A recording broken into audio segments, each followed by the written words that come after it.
We're looking at a mid-19th century boxed linen-back map, which appears to have a very early spine title, label, as well as the publisher's label to the front board, published by James Wyld in London.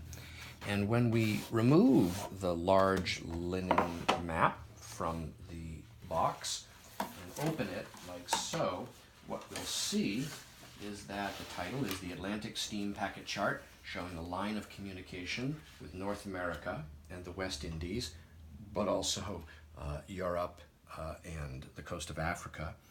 The latest date is up near the title that we can find on this is 1857. It shows the track of two different steamers, the Cyclops and the Arctic.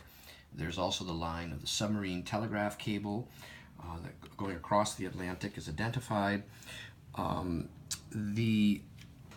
Excuse me, the islands are identified as being volcanic, and there are small keys for each group that list the population in the square miles. For instance, this British West India possessions key down here lists both, and also as well as when it was acquired, seeded or colonized, or taken from Spain or France, etc.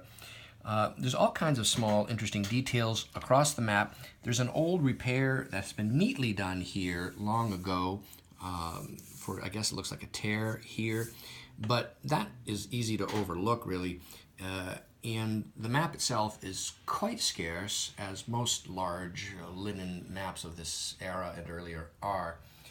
And so this interesting map is available online from me, Brian DiMambro.